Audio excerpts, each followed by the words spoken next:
Assalamualaikum warahmatullahi wabarakatuh. Waalaikumsalam warahmatullahi wabarakatuh.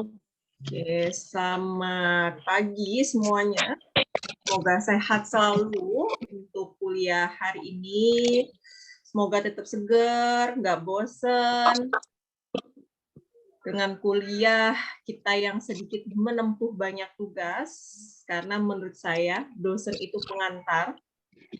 Pengantar itu hanya memberitahu aja inti-inti perkuliahan, tapi untuk memahami dan mendalami itu adalah tugas kalian sebagai mahasiswa. Oke. Sebelumnya Ibu ucapkan terima kasih yang sudah mengerjakan kuis kedua pretest kita pagi hari ini. Sebenarnya itu buat penyegaran aja. Nanti akan ditotalkan siapa yang mengerjakan dan tidak mengerjakan. Ketika sudah pertemuan 8, akan melihat hasil-hasil tugasnya, dan beberapa hasil tugasnya tidak memenuhi, itu kalian harus memikirkan sebelum saya memalu sidang nilai kalian akhir. Oke. Fisika material itu sebenarnya adalah pelajaran fisika yang sedikit, pemahaman fisikanya sedikit. Kenapa saya bilang sedikit? Karena fisika material itu kita menggabungkan antara materi kimia, ya kan? Terus kita gunakan dengan teknik-teknik fisika aplikasinya. Contohnya, kalau kita belajar, kemarin kita udah belajar struktur kristal, ya kan? Macam-macam bentuk struktur kristal, ya kan? Hari ini kita akan belajar mengenai material keramik. Nah, kalau dalam teorinya, material keramik itu untuk S1 hanya mengetahui prosesnya, pembuatannya. Tapi secara fisikanya nanti akan dijelaskan di mata kuliah fisika zat padat dan fisika optik gitu. Makanya dulu kenapa saya mau ngambilnya fisika material sama condensed matter, karena 50% itu udah banyak teori, pemahaman kita sehari-hari. Oke, Miftahul itu on cam ya. Oke, tidak saya beritahu lagi lah on cam, tidak on cam, tapi saya akan mencatat sikap kalian. On cam itu kamera, keputusan dari semua dosen, hampir semua dosen pasti ingin kalian on cam, on kamera. Nah, on kamera itu minimal kita berinteraksi, ya kan? Kita di semester 5 ini nggak akan ada tatap muka. Tatap muka hanya ada di semester 1 dan semester 3. Oke.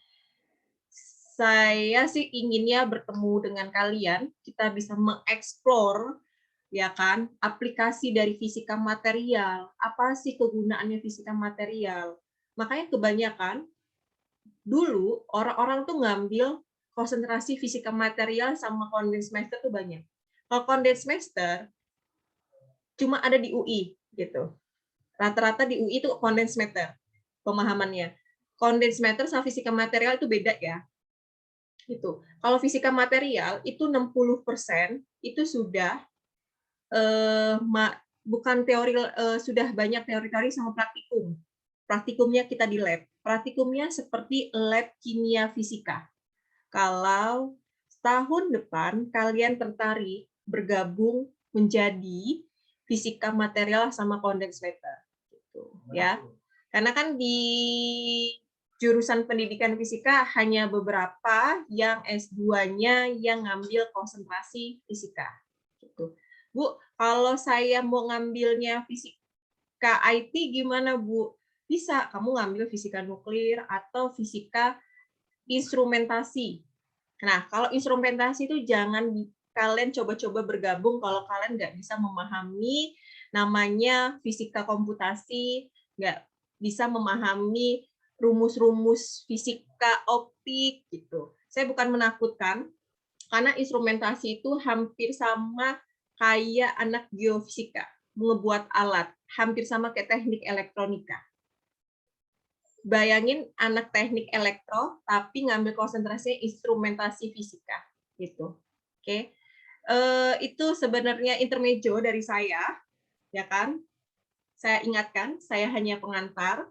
Untuk mendalami materi, itu harus tugas kalian, karena kita sinkronus dan asinkronus. Hari ini saya akan menjelaskan 2 poin aja, sisanya 2 poinnya minggu depan, saya akan membuat video. Kita bergantian ya, ada Zoom, ada video, ada Zoom, ada video. Zoom aja udah pada off cam, karena nggak ada kuota. Bu, nggak ada kuota, Bu, sinyalnya. Sedih saya. Gitu. Posisikan kalian itu sebagai saya, yaitu kan kalian akan menjadi guru, saya juga dosen kalian. Saya nggak mau di pagi hari saya marah-marah atau emosi, itu tidak mau. Karena tugas mahasiswa itu adalah mencari keberadaan dosennya ya, bukan saya mencari kalian nggak ngerjain tugas. Gitu. Oke. Tadi sudah sebagian besar kalian menjawab tentang material keramik. Saya akan share PPT saya yang sudah saya upload, yang sudah saya ada pretest, post-test, ada tugas sesuai dengan kontrak kuliah kita di pagi hari ini. Sebenarnya saya tuh sukanya intermejo. Setiap pretest, post-test yang paling rajin di kelas ini, selain mendapatkan nilai, akan mendapatkan giveaway dari saya. Gitu. Oh gitu ya Bu ya, berarti saya bisa ya Bu dapat giveaway-nya. Bisa, kota, saldo dari saya. Gitu, kota, saldo dari saya, ada pulpen, ada buku, nanti saya siapkan.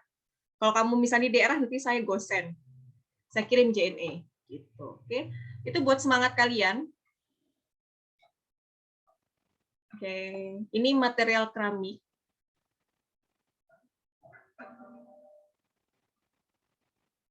Sesuai tadi, kalian mampu mendeskripsikan material keramik dan kaitannya dalam kehidupan manusia.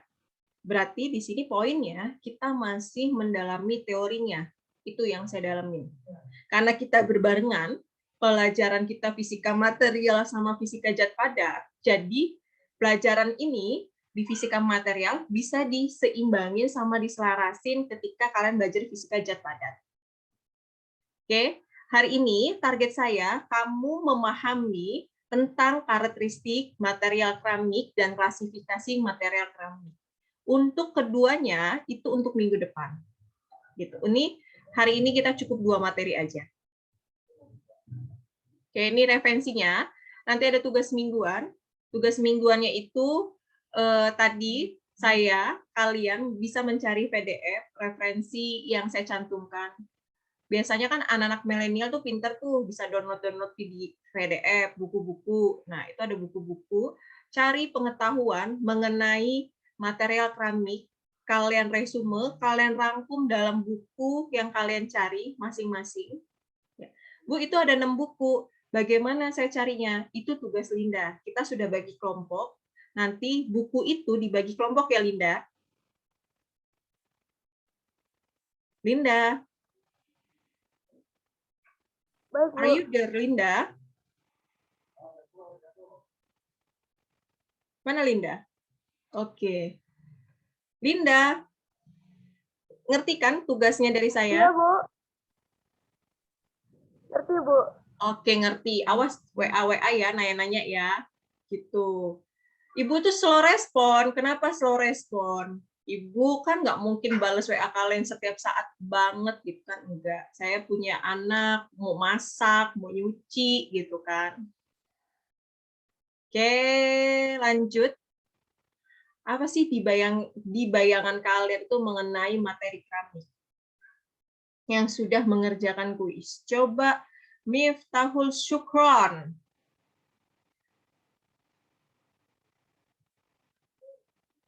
Ya, Bu. Bayangan kamu mengenai material keramik, Miftahul Syukron.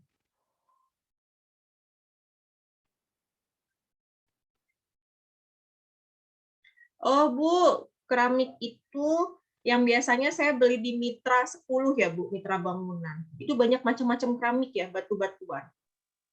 Benar. Keramik itu satu biji itu kalau kayak di Masjid Safinatul Ulum itu bisa harganya 1 juta ya Bu, 1 lembar. Bisa gitu. Kalau kalian ke masjid, Safinatul Ulum, itu kan banyak keramik ya. Baik di lantainya, di dindingnya, di atapnya, itu banyak berbagai macam keramik dan kombinasi. Kok bisa sih penyatuan berbagai macam keramik satu, keramik dua dijadiin satu, kemudian mendapatkan hasil keindahan? Coba, sahlah. Iya, Bu. Oke, bagaimana pendapat kamu?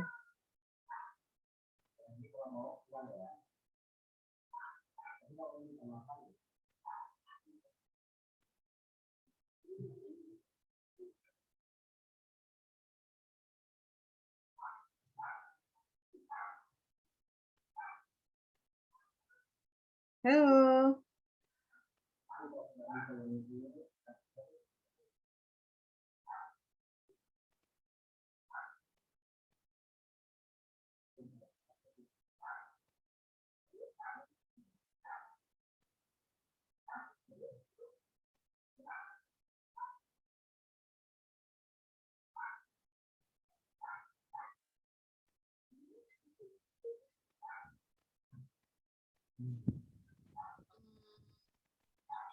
Pendapat tentang mengapa harga keramik itu beda-beda ya, Bu.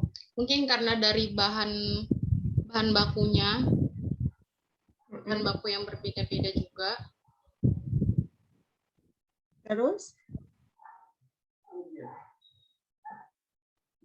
Terus teknik pembuatannya. Oke, salah satunya itu ya. Karena keramik itu pasti akan terdiri dari logam dan non-logam. Nah, kalau kita akan terdiri dari non-logam dan logam, kan minggu lalu kita sudah belajar tentang struktur kristal. Struktur kristalnya berbentuk seperti kubur, seperti ini. Ya kan? Kalau kita buat ini berapa inci, ini barium ya. Ini barium, ini Ti, ini adalah oksigennya. Ya, biasanya di keramik itu ada kombinasi antara golongan 1 sampai golongan 8. Kalau kita belajar kimia dasar. Ya, setahu saya kalian sudah mendapatkan pelajaran kimia dasar, pengelompokan golongan, jadi bisa memahami kalau Ti ini adalah golongan B. Ya. Nah, ini biasanya akan dipadukan akan menjadi sebuah keramik. Makanya di keramik itu akan terdiri atas logam dan logam. Oke, selanjutnya struktur keramik. Kita mengetahui ya, struktur keramik itu pasti berbeda-beda ya, dari atom, ukuran atom berbeda, minimal terdiri dari 2 jenis unsur. Coba saya mau tanya dengan Nurul, apa itu atom?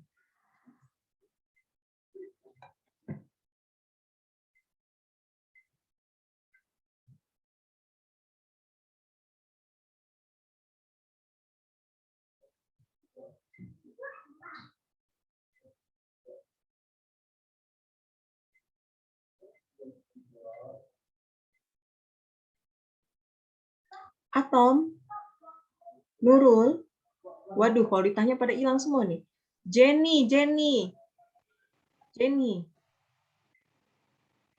atom. Nggak ada yang tahu. Coba lagi, sampai ada yang tahu. Sinta, apa bedanya atom sama unsur?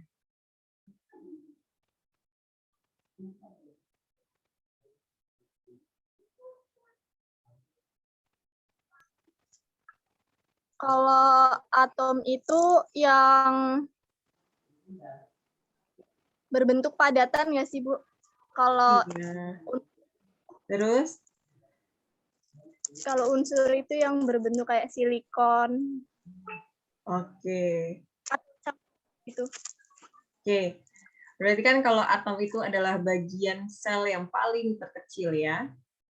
Ya, unsur itu seperti golongan. Misalnya, kita nanti ada molekul ya. Ada atom, ada unsur, ada molekul. Ya, jadi bisa dipahamin. Nah, kalau yang kayak unsur itu misalnya kayak oksigen, silikon, ya.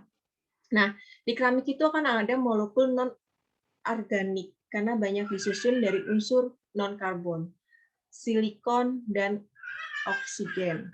Ya, banyak ya. Sebenarnya banyak sih kalau dalam bahasa-bahasa ilmiah, dalam bahasa-bahasa keseharian kita, bahan-bahan itu banyak menggunakan silikon.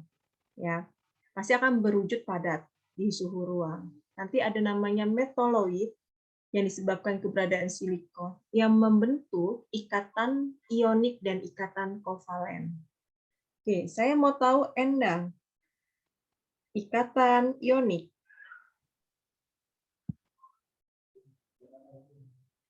Apa itu ikatan ionik?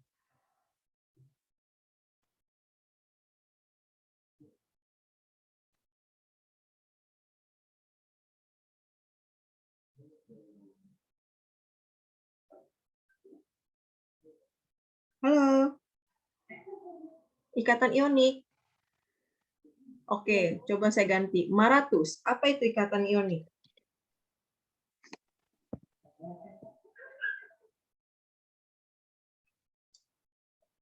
Nggak ada yang bisa menjawab. Kimia dasar sudah ya? Waduh. Oke, Fatma, apa itu ikatan ionik? Ikatan ionik adalah suatu terjadinya transfer elektron dari suatu atom ke atom yang lainnya gitu. Oke. Kalau bisa dibilang ikatan ionik itu adalah terdiri dari unsur logam ya. Biasanya unsurnya logam, sedangkan ikatan kovalen itu terdiri dari non-logam. Karena kalau biasanya di ionik, kalau unsurnya ke elektronegatifannya besar, maka itu unsur non-logam. Tapi ke elektronegatifannya kecil, maka itu adalah unsur logam. Tadi kalau besar non-logam, kalau kecil itu adalah logam. Nah, biasanya ikatan ion itu akan dibentuk berdasarkan dua unsur. Ya, kalau ikatan kovalen itu terjadi karena adalah pembentukan pasangan elektron.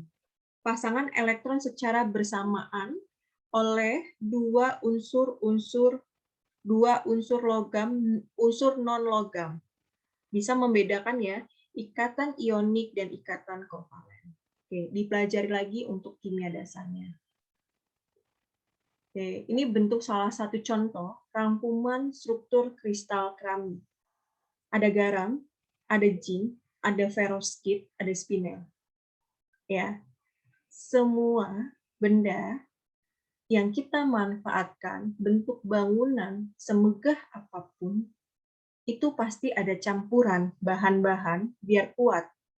Kita bukan seorang teknik sipil, kita bukan seorang teknik elektro atau teknik material, tapi kita mampu mempunyai teori yang dapat digunakan orang-orang teknik. Gitu. Itu belajar dari fisika material. Nanti ada TV-nya AX, AX, AX, AX2, ABX3, AB2X4. Itu adalah materi dari ikatan ionik sama ikatan kovalen. Kenapa sih tipe strukturnya seperti itu? Kumpulan anionnya seperti itu, bilangan koordinasinya akan anion, kation, ya kan? Anion, kation itu unsur logam dan non-logam ya. Oke, itu ada contohnya masing-masing. Nanti kenapa kalau nanti kalian belajar fisika material dan kondensmeter dalam praktikum banyak menggunakan spinel dan perovskit, BaTiO3, CrJnO3, MgAl2O4, FeAl2O4. Tapi saya dulu itu nggak masuk ke praktikum karena saya lebih maunya teori sama fisika komputasi.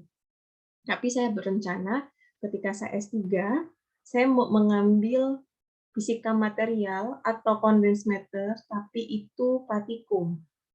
Jadi nanti saya belajar mencampurkan bahan BaTiO3, misalnya CrJnO3. Ini kalau saya campurkan, kelistrikannya berapa sih? Gitu. Karena setiap benda apapun, bahan yang kita apapun, batu-batuan itu punya jenis ya, punya unsur ya, punya ada golongannya ya. Kalau kita campurkan, kelistrikannya besar nggak sih? Jangan-jangan kalau kita buat keramik, kita campurin dengan bahan satu sama bahan satu, ada listrik. Ketika kita memasang listrik di dalam keramik itu ada getaran, ada tarikan, ya kan? Terjadi strum kan? Gitu. Makanya kalau di keramik itu kan ada yang kalau keramiknya agak mahal, Bu kok dingin banget ya Bu, bisa sampai saya tidur ini kalau di atas keramik. Nah, kalau di kampung-kampung gitu tuh, seneng banget tidur di atas keramik, dingin ya Bu ya. Nah, ya. Kenapa? Karena itu udah campuran dan bahan.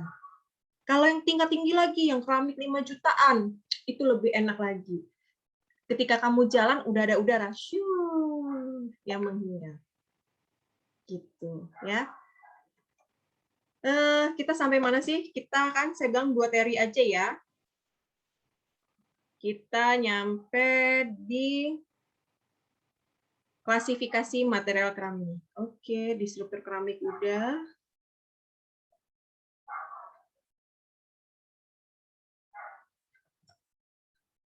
Oke. Di sini, sifat-sifat dari material keramik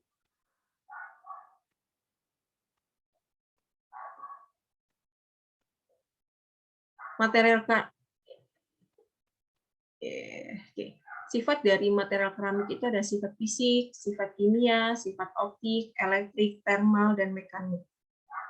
Satu, kalau kamu buat keramik, benar nggak? Harus ringan, keras, dan tahan gesekan. Ya kan? Kalau kamu buat keramik, kalau misalnya ada gesek-gesekan, misalnya kalau keramik yang agak murah, kalau motor kalian lewat aja, dia menggesek. Nah, itu yang murah. Gitu.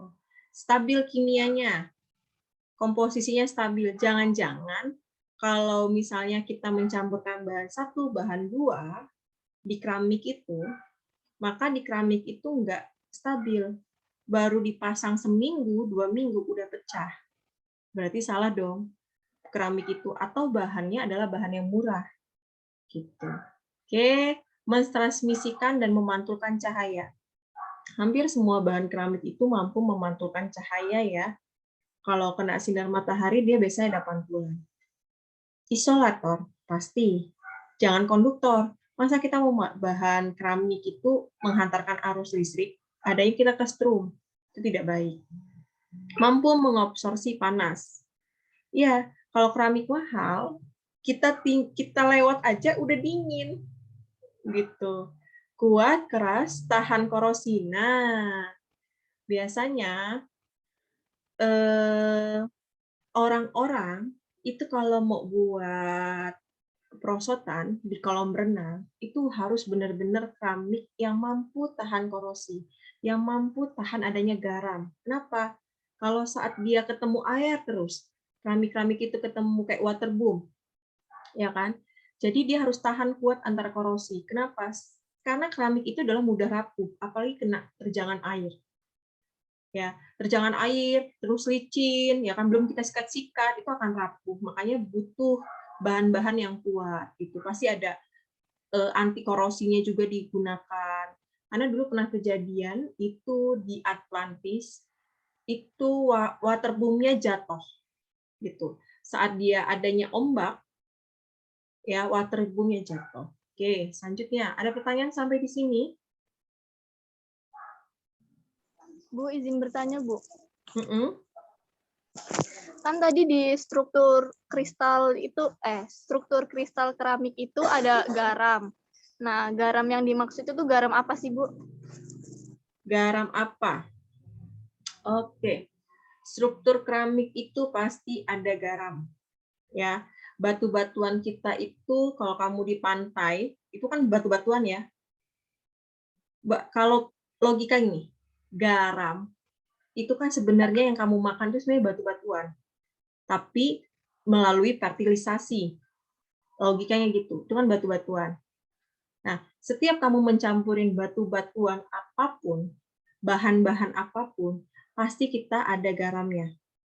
Gitu. Tapi di situ kelistrikannya sedikit, nggak banyak. Tapi kalau tujuannya kita membuat keramik yang tanpa kelistrikan, isolatornya sedikit. Tapi kalau saya mau membuat campuran, tapi tujuan saya meneliti itu adalah bahan 1, bahan 2 ini bisa digunakan untuk salah satu bahan pengganti dari apa sih namanya? Yang lagi mulai tenar. Apa? Yang kita mulai tenar itu yang dipasang di atas lampu tanpa listrik. Saya lupa itu apa ya. Nah, itu biasanya dipakai berapa kekuatan kelistrikannya. Nanti saya cari dulu, saya agak lupa. Biasanya dipakai buat pengganti listrik sama bahan baku. Saya lupa itu nama yang di atas itu loh. Biasanya dipakai tuh kita menangkap cahaya, tapi kan itu dari bahan-bahan. Nah, itu pasti ada garamnya. Gitu. Umumnya. Panel surya bukan Kenapa? yang Ibu sebut tadi panel surya. Iya, panel surya. Tapi kan panel suryanya bukan panel suara yang sudah jadi ya.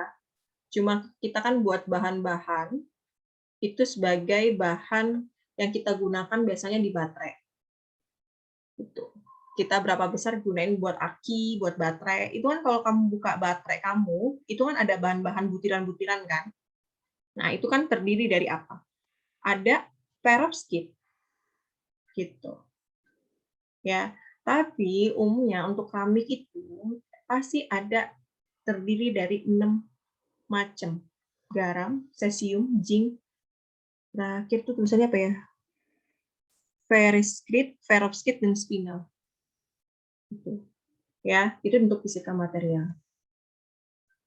Oke, sudah mampu dipahami? Pasti ada garam. Semua bahan itu menggunakan garam. Ada NaCl, terus HCl-nya berapa, gitu. Karena kan kita berdasarkan dari ada ikatan ionik sama ikatan kovalen. Makanya saya bilang, coba diperdalam dulu, mengulang materi kimia dasar kalian mengenai materi dari ionik, ikatan logam, dan non-logam. Gimana sih pembentukan ini? T ini kan golongan B. Ya. Oke, saya lanjutkan. Oke, karakteristik. Jadi intinya gitu. Atom pembentuk keramik itu memiliki gaya ikatan yang sangat kuat, yang berupa ikatan ionik, kovalen, atau campuran dari keduanya. Oke, klasifikasi keramik ada dari bidang industri, ada komposisi kimianya. Oke, kita klasifikasi bidang industri aja. Kalau di bidang industri itu banyak keramik, gerabah, produk lampu keras, kayak bata, pipa keramik, yang tadi saya bilang. Bahan tahan api, silika, alumina, basa, netral, semen, beton, gelas, keramik, dan rekayasa. Jadi, penghasil-penghasil, apa sih tujuannya, Bu, kalau kita belajar fisika material atau condensed matter, atau kita nanti, Bu, kalau saya mau ngambil S2 teknik material, di UI, ITB bisa, Bu? Bisa, asalkan kamu kuat aja gitu. Nyampurin bahan-bahan, di perapi-apian, bisa, semuanya bisa. Gitu. Untuk keramiknya ngasih gelas, kalau kamu nyiptain gelas aja campuran-campuran. Gelas yang mahal, gelas yang murah itu bisa kerasa. Kalau gelas yang mahal, ketika saya minum, nggak usah air putih itu dari kulkas, itu dingin. Gitu. Itu yang gelas yang dingin. Tapi kalau misalnya saya beli gelasnya dari Starbucks, apa Tupperware Starbucks itu yang 500.000, ya, kayak termos Starbucks itu 500.000, itu bisa tahan 12 jam. Ya kan? Itu kan sama aja bahan yang dicampurin. Kenapa bisa sengnya bisa kuat? Kenapa bisa menahankan air minum itu bisa bertahan 12 jam? Ya, itu biasa digunakan di bidang industri, pencampuran bahan-bahan. Bagaimana, Bu, nanti tindak lanjutnya? Tindak lanjutnya ada namanya STEM, TEM, biasanya ada TEM, SRF, ada dicek lagi gitu. Ada kelistrikannya enggak sih? Karena bahan-bahan keramik ini adalah tujuannya isolator. gitu. Tapi ketika saya belajar di condensed matter, saya mempelajari tujuannya kita adalah adanya kelistrikan semuanya. Karena tujuannya waktu saya di Fisika UI itu buat menciptakan sesuatu energi yang terbaru. Karena tahun itu lagi musim-musimnya menciptakan energi yang terbarukan. Jadi produk yang tujuan yang saya kerjakan itu harus menghasilkan kelistrikannya tinggi. Kalau listriknya tinggi, berarti bisa digunakan menjadi bahan bakar. Gitu. Oke, sekian penjelasan dari saya sampai klasifikasi keramik. Ada pertanyaan sampai di sini? Nanti kita akan melanjutkan di post-test. Saya beneran, saya ingin banget berjumpa, saya ingin banget tatap muka. Gitu. Kalau misalnya dalam satu semester ini kalian ada di Bandar Lampung semua, sekali-sekali kita tatap muka deh di taman gitu ya, di kolomnya UIN ya. Sekali-sekali kita tatap muka, sekali-sekali kita berdiskusi, sekali-sekali kita Ibu punya satu buku gitu. Kita bagi bab-bab kalian buku, baca buku itu, kita bahas gitu buku itu. Kenapa? Karena di buku itu setiap tahun itu ada pemberharuan materi-materi yang saya bilang, pembaharuan dari klasifikasi teori-teori. Saya yang umur saya masih 28 aja, saya merasa masih kurang dengan keilmuan saya. Saya tuh enggak seperti kalian lagi dulu. Saya mampu dulu masih mahasiswa, satu buku itu satu malam. Kalau sekarang saya nggak kuat lagi. Hanya satu bab saya kuat. Dan itu 3 malam, 4 malam. Gitu. Ya. Banyak baca buku, karena saya juga merasa kurang literasi saya.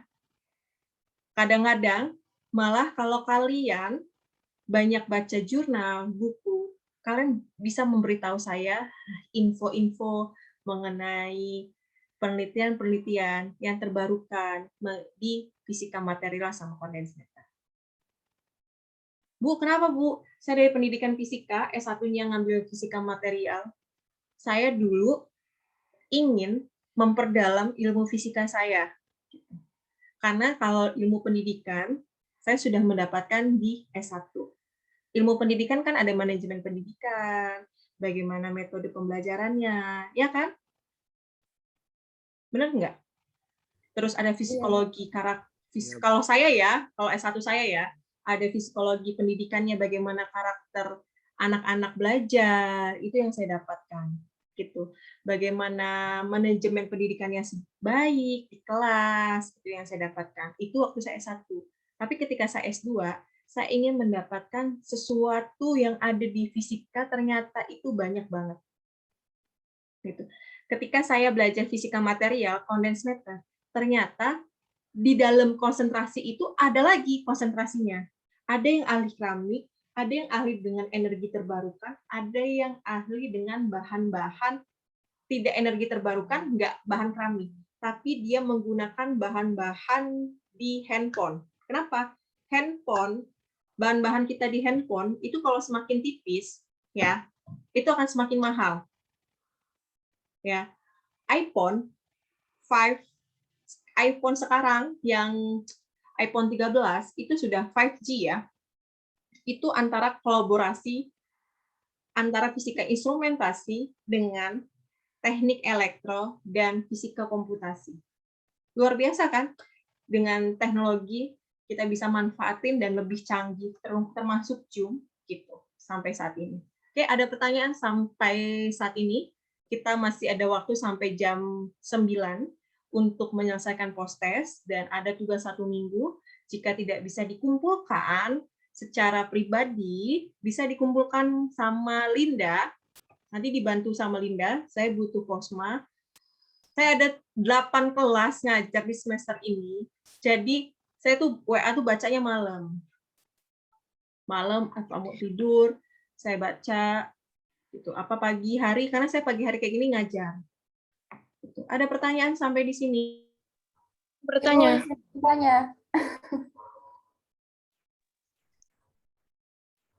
Siapa dulu nih? Ya udah, Eva dulu. Bu izin bertanya, tapi di luar materi, Bu.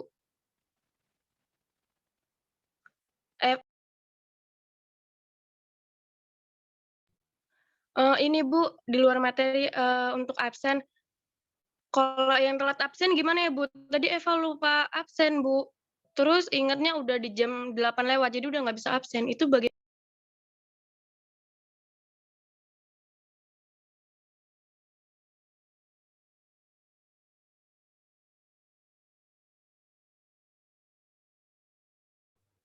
Ibu ke unmute, Bu.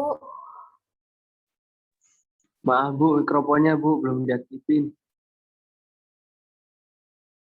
Oke, kamu gabung Zoom-nya jam berapa? Di jam setengah 8 lewat tadi itu Bu, bareng teman-teman yang dari awal mulai udah ikut. Oh, ya udah. Ada fotonya kan? Cuman untuk yang di screenshot di awal, Eva belum aktif kamera Bu.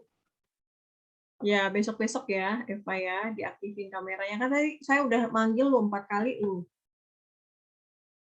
Ayo, di on cam, on cam, on cam.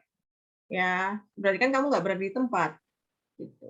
Baik Bu. Oke. Tadi masih makin juga Bu. Ya, nggak apa-apa. Nanti kalau nggak apa-apa, minggu depan, saya ingatkan, kita ada kuis 15 menit. Terus minggu depan kita nggak Zoom, kita secara bergantian Zoom-nya. Kita ada video, sudah itu kemudian kita yang terakhir ada post test dan tugas mingguan. Seperti biasa, jangan lupa absen dari jam 7 sampai jam 8 pagi. Oke, ada pertanyaan lain? Ibu izin bertanya. Oke, silakan Fatma. Tadi kan di sifat keramik itu kan ada BATI 03 ya Bu ya. Itu kan berarti artinya ke sifat listrik ya Bu. Nah itu kira-kira bisa dipolarisasikan nggak Bu? Nah terus pertanyaan yang kedua Bu, tadi kan Ibu bilang katanya Ibu tertarik di fisika material ya Bu ya. Nah izin bertanya nih Bu Fatma jadi menarik. Nah itu jatuhnya nanti ke fisika murni atau ke biasa Bu gitu. Oke, kalau di UI ada namanya fisika material. Dia udah berdiri sendiri, jurusan fisika material. Karena mungkin sangat favorit ya fisika material itu ya, di mana-mana favorit fisika material. Tapi kalau mau ngambil fisika murni dan terapan, seperti saya, nanti dibagi dua. Ada namanya condensed matter sama fisika nuklir. Condensed matter tuh kayak saya, hampir sama kayak fisika material, hanya bahan yang digunakan berbeda. Kalau condensed matter, itu kebanyakan pemahaman bahan yang digunakan energi terbaru. Pengen lo menciptakan sesuatu yang energi terbarukan. Kalau di fisika material, itu semuanya dipelajarin, teorinya. Gitu. Kalau fisika material, kalau belajar fisika material, kalau condensed matter, dan condensed matter dibagi dua lagi. Ada namanya teori sama praktikum. Kalau teori kayak saya, gitu. Saya nggak nganin bahan. Kalau kayak kimia itu kan bahannya dihancur-hancurin, diulek, dihalusin, berapa gram. Serius, saya nggak bohong. Berapa gram, berapa diulek, terus dibakar, terus dilistrikin. Ada nggak sih kelistrikannya? Kita catat, kita cari dulu jurnalnya, gitu. Terus, belajar nggak sih mekanika kuantum? Belajar. Gitu. Semua fisika itu pasti belajar mekanika kuantum. Ya, tapi di sini mekanika kuantumnya tergantung. Mekanika kuantumnya bukan lagi mekanika kuantum klasik, tapi lebih mekanika kuantumnya spesial untuk materi fisika material sama condensed matter. Bisa kalian carilah kenapa sih favoritnya fisika material gitu. Kalau bagi perempuan ya, karena saya sesuatu yang bisa saya lihat gitu. Masih sesuatu yang bisa saya lihat. Kalau saya menghitung sesuatu yang nggak bisa saya lihat, itu saya agak pusing. Contohnya kayak siapa ya, konsentrasi siapa? Fisika antariksa enak, nuklir enak. Berarti Kalau jatuhnya rumus kan nanti kita nurunin rumus sudah biasa ya. Saya paham kalian di fisika dasar, di fisika mekanika kuantum, terus mekanika itu sudah belajar penurunan rumus. Jadi saat kalian belajar di konsentrasi lebih tinggi, nurunin rumus itu udah tahu caranya, pemakaiannya gimana. Karena kalian udah dapet kan kalkulus, sudah dapet Fismat 1, Fismat 2, jadi bisa. Gitu. Ada lagi, Pak? Berarti jatuhnya analisis ya, Bu? Hmm? Jatuhnya analisis ya, Bu? Enggak analisis, banyak. Ternyata di dalam fisika material sama kondens materi itu kita harus bisa belajar fisika komputasi. Gitu. Kita menghitung berapa sih kelistrikannya, gitu. Kan sesuatu kita udah dapet nih bahannya, produknya BaTiO3 misalnya. Hampir seluruh orang itu menggunakan BaTiO3, perovskit.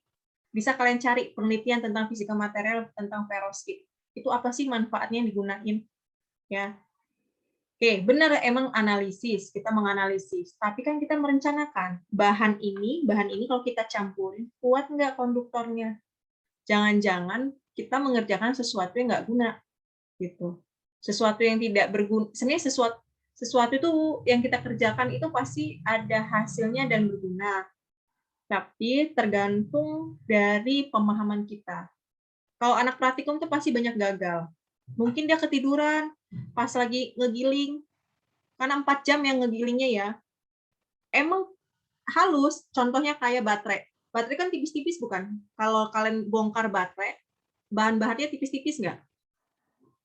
Kayak Iya, Bu. logam tipis-tipis kan? Iya, Bu. Nah, bagaimana kita ngebuat logam itu tipis-tipis halus banget secara manual? Namanya gini-giniin. Ini kayak kimia organik lah, gini-giniin. Namanya lab kimia, lab fisika. Gitu. Terus dicetak, cetak padat, terus dihitung lagi berapa gramnya. Gram itu penting ya, karena komposisi itu mempengaruhi dari kekuatan pembuatan kita. Tergantung tujuan kita, mau buat keramik, apa membuat energi terbarukan. Gitu. Oke, cukup menurut saya ya. Semoga hari ini kita belajar ada manfaatnya, pasti ada manfaatnya, dan bisa kalian aplikasikan dalam kehidupan sehari-hari. Sampai jumpa di minggu depan. Saya tunggu post testnya sampai jam 9. Dan tugas minggu depan. Oke, sekian dan terima kasih. Wabillahi taufiq wal hidayah. Wassalamualaikum warahmatullahi wabarakatuh. Tetap semangat. Jangan ngeluh dengan tugas-tugas. Harus bisa menjadi seorang fisikawan dan fisikawati yang menginspirasi. Oke, sekian dari saya.